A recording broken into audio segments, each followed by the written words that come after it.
Alone in the dark, rocky walls all around in a cramped space. Yet you hear something skittering around. Something large but agile, it moves with ease through the cavern. And when you feel it yank at your legs, you never see your own demise. Today I've got some terrifying stories that take place in caves. Now let's begin. Being the youngest of two Mexican-American parents, I traveled to Mexico at least twice a year. A long 4-week visit during the summers, and one or more shorter vacations during the winter break or throughout the year. My folks both come from a small village in the desert valley in central Mexico. During my childhood and adolescence, the village or town, whatever you'd like to call it, had at maximum 300 residents. Everybody knew everybody. You get it. As a child, going from the downtown of a major Texas city to the lawless deserts of Mexico was liberating in a way. I could do whatever I wanted at any time with little apparent consequence. I discovered a lot about myself and learned to respect life and nature while hunting and working in the hills of Mexico. A popular pastime for the folks of the town was to hike up the mountain that the town was at the foot of. Once at the top, which took a whole day to reach, you could enjoy a view of the entire town and the valley while the sun set. It was a truly enjoyable experience. One evening while at the top of the mountain, my good friend who lived in the village, who would spend every day with me while I visited, told me about a giant cave on the far side of the mountain. I've never been on that side of the mountain. There's a cave back there? I asked. I thought it was strange that, during all those years of visiting, nobody had ever mentioned a cave on the far side of the mountain I'd been on so many times. Let's go, he said, not waiting for me to respond. He got up from the giant boulder we were sitting on and started up over the peak of the mount. I followed right behind him. He had gotten me into some trouble before, but I'd never really gotten hurt because of him, so why not, I thought. There are no trails or markers on the mountain, so finding the mouth of the cave was a little difficult for him. After a while of looking, we found it, though. It was indeed a giant hole carved down into the mountain, going down as far as I could see. The light from the setting sun didn't light up more than a few yards down, until it turned into pure darkness. We stood at the edge, peeking down into the depths of the cave. Almost instantly, my eyes and nose began to burn so intensely, like I'd never felt before. The smell of ammonia from the bats that lived in the cave hit me unexpectedly. Meanwhile, my bud was having himself a good laugh at the expense of my tear ducts and nose hairs. We stared down into the giant hole for a good minute, looking around at all the bats and rock formations. I pointed at some beams of wood, or really long tree trunks that were placed across the cave at varying depths. What are those for? I asked. Farmers hire people to climb down there and bag bat poop to use as fertilizer. They make a lot of money. Want to take some? He asked excitedly. I declined, not wanting to go into the cave at all. But as I already expected, my friend began to climb his way down. He made his way down to the first section of the cave that had sufficient level ground to stand on without the aid of the wooden beams.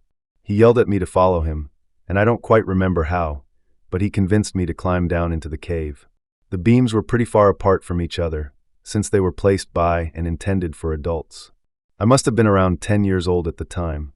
We both stood on the small section of level ground, trying not to breathe, as the smell was burning our lungs. Come on, he said. He then continued on to the next beam underneath us.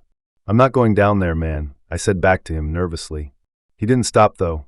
I know he heard me, and maybe he figured I would be right behind him, but he kept going until I couldn't see him through the darkness of the cave. I could hear him whistle at me from different positions inside the cave, and eventually I didn't hear him at all. He had either stopped whistling entirely, or he went so deep into the cave that I couldn't hear him anymore. He had mentioned that once it got to a certain depth, the floor evened out and you could easily walk deeper into the cave. Bats were starting to fly out in swarms. I knew they wouldn't purposefully hurt me, but they were very loud and distracting. I had to really focus hard on not losing my footing and falling into the cave. Once most of them passed, and I was sure I could be heard if I yelled into the cave, I called out to my bud. Hey, let's go before it gets dark. I stood there waiting for a reply, but he never called back to me. I looked around, debating whether I should stay put or climb out and wait for him outside the cave. I noticed a few empty rice bags, which I assumed were used for carrying the bat poop, tucked into the spaces between the rocks and the walls of the cave. I also noticed what looked to be clothes snagged on the edges of the rocks on the walls lower into the caves. Shoes were left on the small ledges that naturally occurred in the cave. Odd, I thought, thinking some folks found it easier to climb while barefoot. Then I heard huffing coming from beneath me. It was the unmistakable sound of someone in a panic. I tried my hardest to see down into the dark, but at this point it was no use. My friend would frequently play tricks on me, so I hesitated to believe that he was actually in some kind of trouble rushing up to the top of the cave. I could hear the distress in his voice, though, as he got closer. When he came into view, he had a look that I initially misunderstood as anger, as if he were unhappy that I hadn't followed him down. However, as he climbed higher up the wooden beams towards me, I saw the look of fear on his face. He didn't stop to let me up first. He passed me up in a hurry and was out of that cave before I even made a move. I looked down once more at the darkness beneath me and saw nothing, heard nothing. I focused on balancing on the logs and beams until I made it out of the cave. Once I was out, I looked around for my friend so he could leave, but I didn't see him anywhere near the mouth of the cave. I yelled out calling for him, getting ready to accept the fact that he had probably left me behind once again and was halfway down the mountain by then. I called him one more time, scanning around for him, and found him at the tree line sitting next to a big rock. "Hey man, let's go before it gets dark," I said as I walked toward him. I was so relieved I wouldn't have to find my way down the mountain on my own in the dark. He just sat there looking kind of confused. I was trying to figure out what he was thinking or why he was behaving so weird. He started breathing heavier and heavier with each breath, and anger began to settle into his face. I backed away, knowing what he was capable of doing in his rage. He was a good guy who wouldn't hurt me or anyone without being truly deserving of a beating, but while in a blind rage, he had once knocked his brother unconscious, who just happened to be in the line of fire. I wasn't in the mood to get floored. He got up from the dirt and walked toward the mouth of the cave, stopping to pick up a giant rock, a mini boulder actually, really smashing his thumb in the process, which only fueled his anger more. With the rock in his arms, he walked to the opening, lifted it up, and sent it crashing down into the dark hole in the earth. The rock broke through some of the wooden beams on its way down and caused an enormous roar of echoes that filled the air around us. The sound didn't seem to stop, but when it finally did quiet down, my friend looked like he was getting nervous. He gave me a look and nodded toward the trees, telling me it was time to go. Whenever we would hike up the mountain, it was kind of a tradition to run down the mountain at full speed, jumping from the edges of the protruding boulders from the face of the mountain.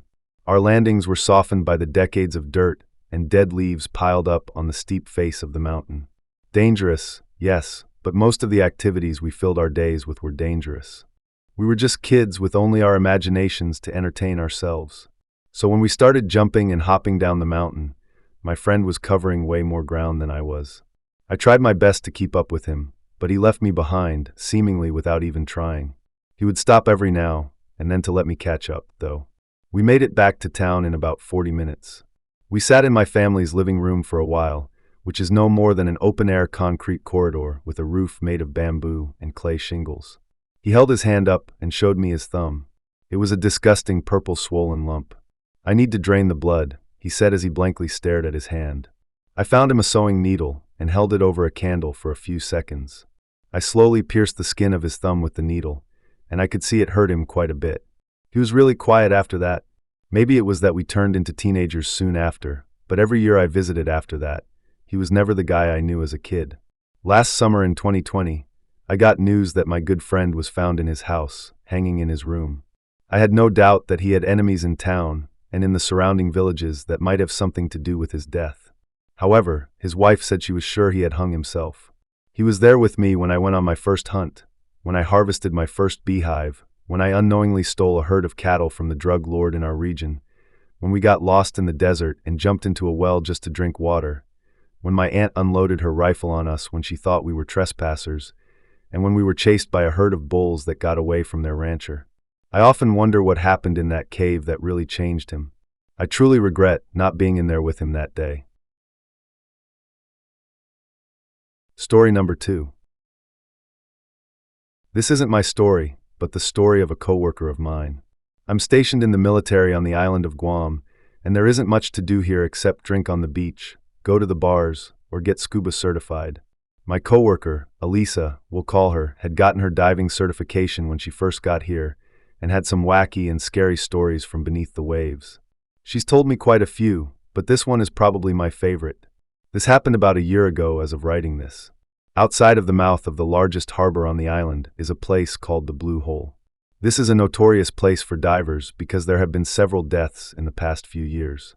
One woman got separated from her diving partner and ended up swimming up too fast.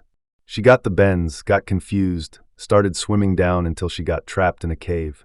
This was the most recent death, but plenty of people have been rushed to the hyperbolic chamber.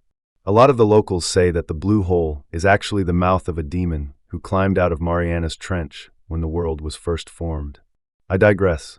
Elisa and her husband decided they were going to do the blue hole, and quickly donned their scuba gear and jumped right in. The water was an incredible cobalt blue, with rays of the sun bouncing off of the coral like diamonds.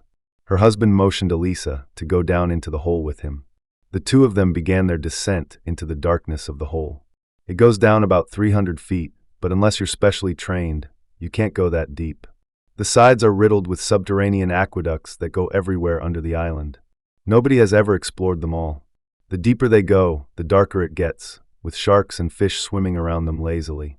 The water begins to get icy cold, and Elisa shivered in her wetsuit top. Elisa starts to dive deeper. She's certified as a deep-sea diver, but has not done this dive before. Mistake number 1. She continued to dive deeper and deeper, swimming towards the caves. A warm current is being emitted in a strong stream from a random cavern that she shines her light into. It goes on for about 20 feet, then takes a sharp right. No harm in just swimming down to check it out. Elisa continues on her way down the tunnel, but hasn't accounted for the change in currents in the cave. There are 2 pathways, she now realizes with horror, and the current is pushing her down the right one. Terrified with her heart beating wildly, Elisa tried to fight against the current, but to no avail. She couldn't have had more than 10 minutes left of oxygen. Alone and scared, she is pushed by the currents to and fro. She can't go back the way she came because of the strength of the water, but to forge on ahead would be suicide. Struggling against the tides, she saw a cave up in front of her, and to her relief, she could see a light from the mouth of the cave. Gripping the volcanic rock, she pulled herself free of the current and swam towards the light. Thankfully, this cave just seemed to loop around, and waiting for her on the other side was her husband. The two had to go slow as they reached the top because of the bends, but when they made it, Elisa vowed never to go searching in caves ever again. And to this day, she's kept her promise. She's now a diving instructor, and I recently got my certification from her. She uses this story as a valuable lesson. Do not go into undersea caves alone. Story number 3. My family and I decided to take a trip to the zoo one day, but instead of a nice day out with the family, it turned into a horrifying memory for me. My family consists of 2 nephews, my sister, my mom, and dad. The beginning of the day turned out to be just fine, fun-filled and animal feeding galore. The latter half of the day was when adult activities would take place, like major heights ziplining, drinking, and kayaking. So my mom and dad were going to try the ziplining. My sister was meeting up with one of my mom's friends they saw at the zoo with her fiancé, and I was stuck with the youngest of my nephews, the 3-year-old. No biggie, he was easy to handle. One of the most well-mannered 3-year-olds I've ever met. So we went to the playground. Now this playground was a mock-up cave-type thing, and had a top, inside, and underground section. A lot of places for kids to hide. My nephew, however, was scared of the dark, so he wouldn't go in the cave without me. But I was recovering from surgery at the time, so walking was okay, but crouching and stairs were agony. I told him I couldn't, and he gave me a pout, but went to play anyway. He walked around the outside and played with other playground things like a sitting spin, tiny stepping stones, elevated higher and higher off the ground, etc. Eventually he was walking around the cave system, a giant circle, over and over again. He would be out of my sight until he came back around. After the 10th time of him doing this, I checked my phone to see the time and notifications. Scrolling through my Instagram likes of my pics of the zoo took about 2 minutes. Then I looked back up, because I had a strange feeling of dread. I still, to this day, don't know what made me feel that way. I kept my head up, waiting for my nephew to come around from his endless looping circle, but he didn't. I didn't hesitate to get up and walk around, but I didn't see him, and panic set in. I called for him in that cave system, pleading him to just tell me he's in there, but there was nothing. I walked around again, still nothing. Now the playground didn't have any barriers, besides a tiny wooden fence no more than 10 inches off the ground with fake trees and vines hanging. Immediately I got teed off. The playground was right in front of the freaking exit, for Christ's sake. It's a pedo's dream, walk in, snatch a kid, and leave. My nephew was a very white kid. His hair was so blonde it was white, and that day he had a white shirt on, so he was practically glowing in the sunlight. That's the only way I saw him, through the decorations of vines. I stepped over the fence and threw the vines to the side. Now just that little motion, I could feel my surgery area twinge a little, but I didn't care because my 3-year-old nephew at the moment was holding hands and walking away with a man I didn't know. It wasn't his father. It's sad, but his father was in circles of care, and the build was all wrong. He was shorter and a bit more stocky than his dad. He had a black t-shirt and a dirty white hat, sunglasses too. I ran toward them. I screamed my nephew's name. He turned around, but the man did not. I still remember the confused little look on his face. Looking back at it now, it was heartbreaking. I screamed then, "That man is kidnapping my nephew," at the top of my lungs. That of course got his attention. That freaking prick started running, and he actually toppled over my nephew, fleeing towards the gift shop exit. The one not monitored by security guards, I found out later, ironically enough. My nephew was on the ground in a daze. Just having a full-grown man's knee hit your head tends to do that. I flung myself on the ground, not caring about the pain of my abdomen. I hugged him the tightest I'd ever hugged him. People began to crowd around, and a few guys went after the kidnapper. But he got away. It eats at me every day knowing that this psycho almost got away with luring a child. After confronting my nephew later that week, he said the man said he was going to get all the kids hot dogs, but he wanted to know what my nephew wanted on his. My nephew was fine, just a bit shaken up with a skinned knee, and I ended up messing up my stitches. I'm much better now though. Thanks for listening. Story number 4. I should have known better. I had every sign waving right in front of my face. I had every opportunity to back out and say nope, but I didn't. I've only got myself to blame. This all centers around my friend, who, for the purpose of this story, we'll call Stephanie. Stephanie was bold. We both came from poor, struggling families and were bullied pretty heavily for being the weird kids. I think we bonded over our shared misery. Despite that, Stephanie always stood up for herself. She was loud, she let everyone know exactly what she thought of them, and she wasn't afraid to hurt someone's feelings. I was much the opposite. I lived in a shell, timidly stepping around others and navigating social scenes with trepidation. We coped with the torment in different ways. While our friendship was short, we were extremely close. I was always at her apartment. Her family loved me, and I always felt incredibly welcome there. They were the busy type, constantly working, leaving Stephanie and I to fend for ourselves most of the time, though we didn't mind. Her apartment, on the other hand, was not so welcoming. From the beginning, I knew something was off. The first incident was the boxes. Stephanie and I went downstairs to get something to eat, only to find a strange reassortment of some boxes that were on the counter. It sounds ridiculous, but 3 boxes sat lined up in front of the microwave, spaced evenly apart. We gave each other a skeptical look. Were these here before?" she asked. "I don't remember them being like that, but it could have been your family unloading groceries or something," I responded. We shrugged it off, got something to eat, and went back upstairs. Soon the bruises came. It seemed like every day Stephanie would have a new bruise pop up. I was worried at first that it could be her family harming her, but she insisted she had no idea where they came from. I know her family very well, and I don't think they would ever do something like that. She was not the clumsy type either, and didn't do any sports, so we truly had no clue as to why she had them. I mentioned before that Stephanie lived in an apartment. She lived there with her mother and stepfather. The voices are what we noticed next. When nobody was home, we could have swore we heard voices coming from downstairs. Because it was an apartment, we tried to blame it on her neighbors. There were no neighbors on one side, and on the other side lived a sweet old woman who we'll call Gladys. I don't know if I ever heard her voice coming through any of the walls. She had a soft, rumbly, very distinct voice. The whispers and conversations we heard did not sound anything like Gladys. But because of the situation, it was impossible to be sure. Stephanie had me come over after school one day. She hadn't seemed like her normal self. She was moody and irritable. I was anxious to know what was wrong, and we hurriedly walked to her apartment. When we got to her room, she immediately pulled up her shirt and showed me her back. Against her porcelain skin sat 3 angry red scratches. They looked as though something had slowly scraped its claws across her back. My eyes widened, and we stared at one another. I looked with shock. Stephanie looked with fear. "How did you get those?" I asked, as if it wasn't obvious that we had no idea.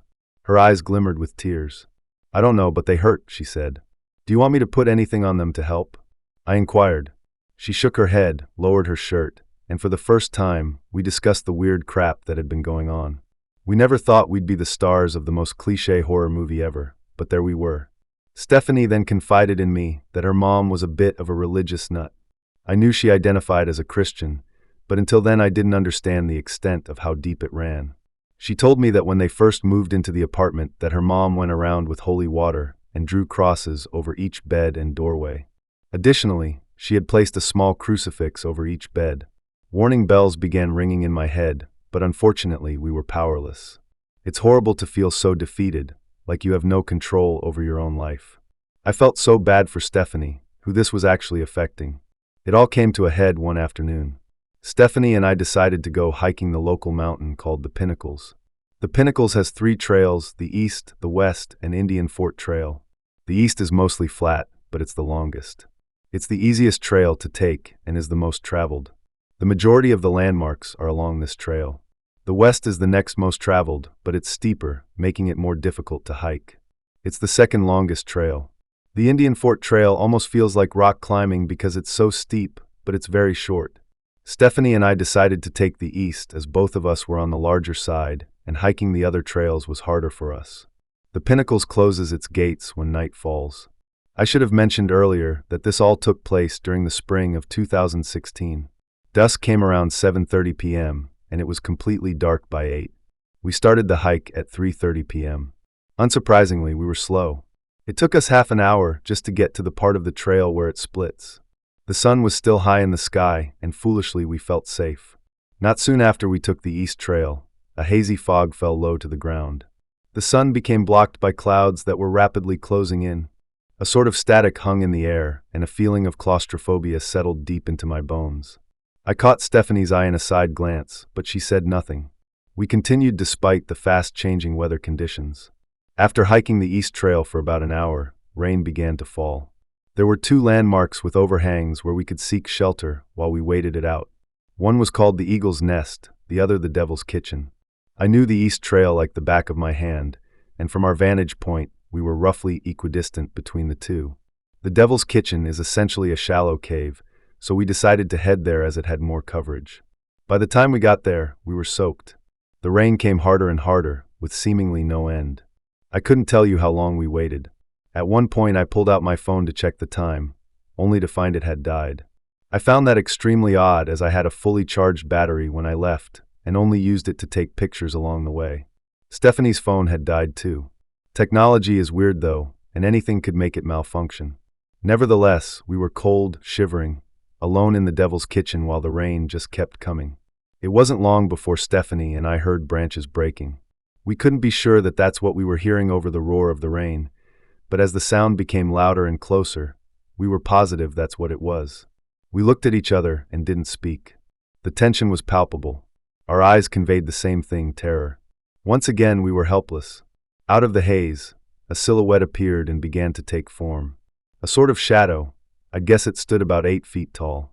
I looked at Stephanie again and saw that she had her eyes closed. I wondered if she had seen the figure. The panic bubbled in my stomach, an icy lump that sunk into my gut. My breath came in rapid bursts as I watched the figure become clearer. What could I do? Stephanie and I were backed into a corner, and there was a stranger coming towards us, a stranger that stood unnaturally tall and emanated a frightening aura. I let out a whimper.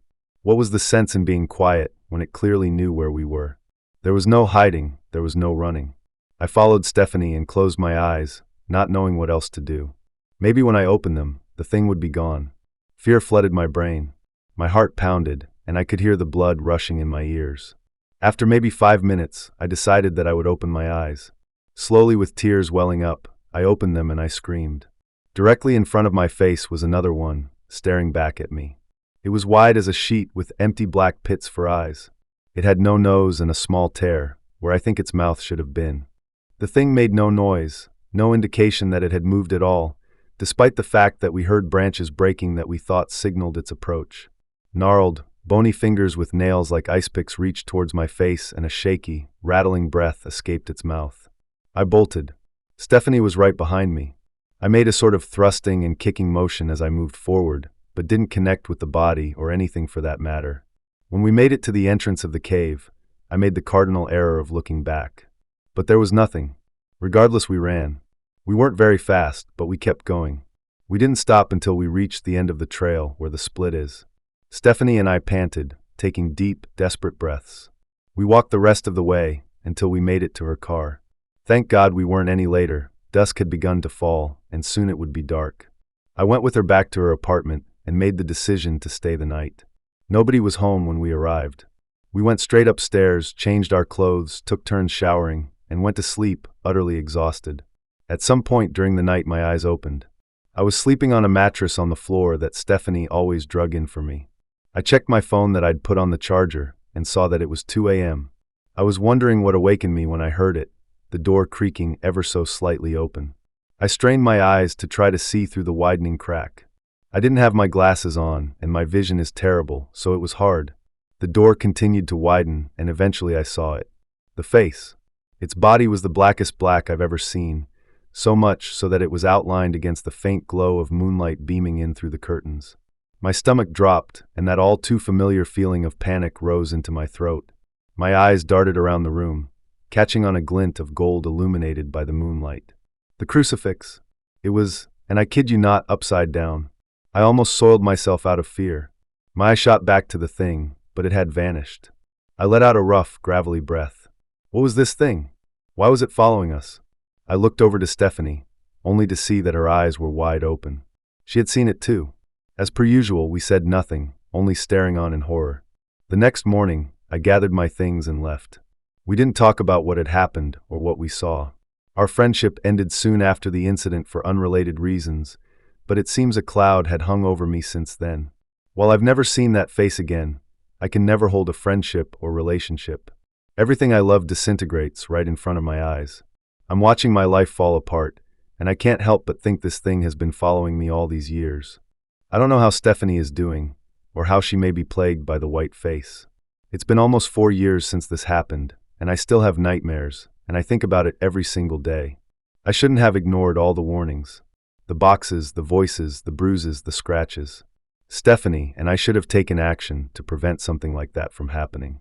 My downfall has been no one's fault but my own. This brings us to the end of today's episode. If you enjoyed these stories, then hit the like button, leave a comment, press the notification bell, and subscribe to our channel. And we will see you in our next story.